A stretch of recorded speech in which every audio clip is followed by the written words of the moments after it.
Are you gonna take a picture? Are you recording?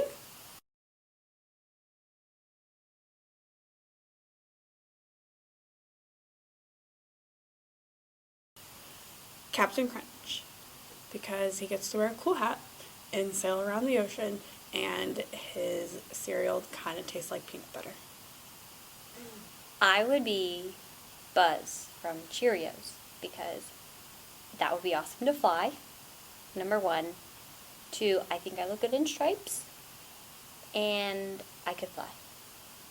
And he always has honey, like a stick of honey with him, and honey's really good. Yeah, so. Maybe, this sounds so dumb.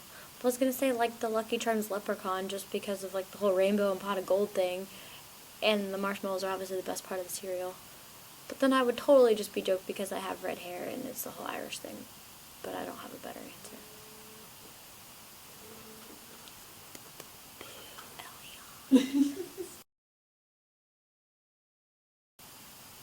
I got to see the giant duck in Norfolk in the Chrysler. That was probably a pretty lame weekend, but it was really exciting because it made me really happy and I felt like a kid again. The best part of my weekend was, I got to eat Chipotle after church on Sunday.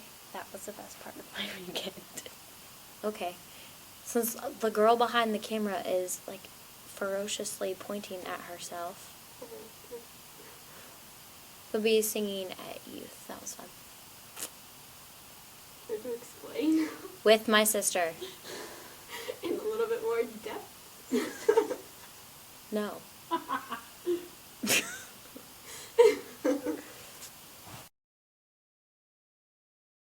My worst subject was math. Any kind of math. I wasn't one of those people, everyone always was like, oh, if you're bad at algebra, you'll be good at geometry. I was terrible at all of it. I'm still terrible at all of it.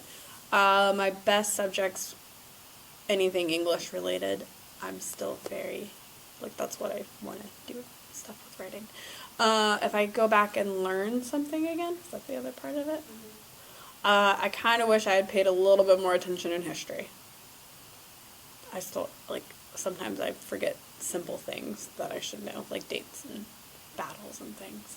So that's probably something I wish I could go back and, like, relearn. A subject in school that I liked the least was probably math. I just had to work harder at that than anything else, so I was not a fan of that. But my favorites were PE. No, probably any of the English courses or history classes. I really love those. What I would like to go back and learn, I wish I had learned all the languages, like German and Spanish and French and even Chinese, because that would be very useful in this day and age. So yes, all the languages.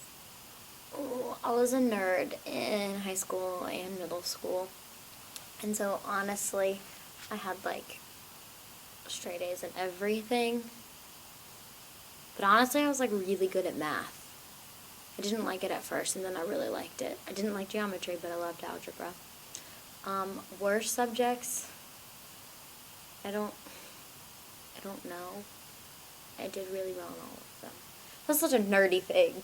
If I had to go back, I would focus more on like Spanish, which is the foreign language that I took, because I took it for 3 years and I like don't remember anything. So I think that would be the one. One fish, two fish, red fish, blue fish. Just because I still remember the title. My favorite childhood story, I can't really think of a children's story, but there was a cassette series that we used to listen to about history, and one of my favorite ones ever was about Booker T. Washington and how he kind of got his start and how he cleaned a classroom over and over again to make sure it was the best it could be, and really impressed people, and that's how he got his first job. And that was my favorite story. I used to like that one a lot. No one is going to know what this is, but there's a book series, and it's about this girl named Elsie Dinsmore, and that was my favorite. And then also, I just remember my dad would read us like all of the Chronicles of Narnia and The Hobbit. So I like remember him reading us, me and Addison at least, before bed. One time he went on a trip, and so he knew he was going to miss a couple nights, so he recorded it on a cassette tape so that our babysitter or grandparents or whoever we were with could play it for us before bed so we could still have our chapter.